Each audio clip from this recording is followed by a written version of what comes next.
اس کار رسالت میں جو حضور کے دست و بازو بنے وہ 3 کیٹیگریز کے آدمی تھے: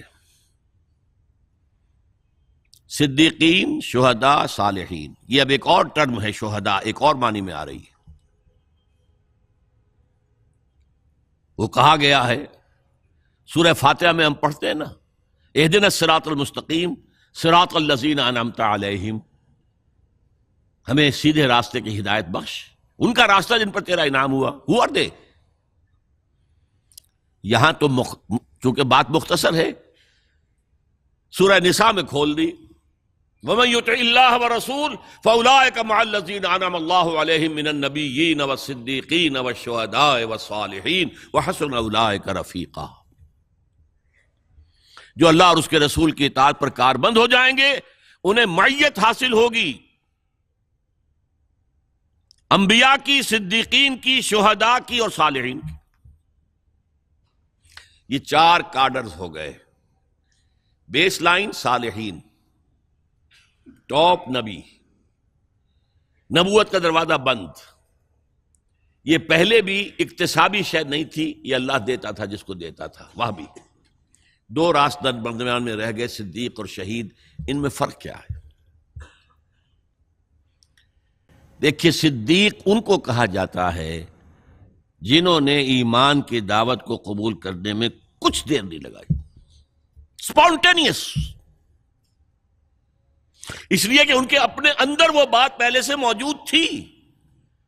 دیکھنا تقریر کی لذت کے جو اس نے کہا، میں نے یہ جانا کہ گویا یہی میرے دل میں تھا، لہذا کوئی دیر کا سوال ہی نہیں۔ حضور فرماتے ہیں کہ میں نے جس کے سامنے بھی ایمان کی دعوت رکھی اس نے کچھ نہ کچھ توقف ضرور کیا، سوائے ابو بکر کے کہ اس نے ایک لحظے کا توقف کیے بغیر تصدیق کی۔ یہ صدیق وہ لوگ ہوتے ہیں، جدید اصطلاح میں آپ کہیں گے انٹروورٹس، دروبین۔ ہمت ہے تو افکار کی دنیا سے گزر جا، اپنے افکار کی وادیوں میں بھی سفر کر رہے، دل کی گہرائیوں میں بھی، اپنے من میں ڈوب کر پا جا سراغ زندگی۔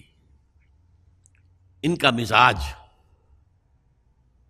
جب غور و فکر کرنے والے ہیں، سوچنے والے ہیں، نیکی کی حس بیدار ہے، از خود اپنی فطرت سلیمہ اور عقل سلیم کی روشنی میں وہاں پہنچ گئے آس پاس، لہذا دعوت آئی فوراً تصدیق۔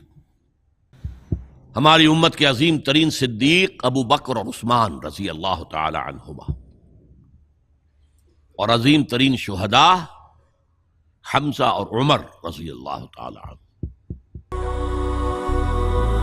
هي الحلقات تحفظني بآيات من القرآن، هي الحلقات تملأني بحب المصطفى العدنان، هي الحلقات تحفظني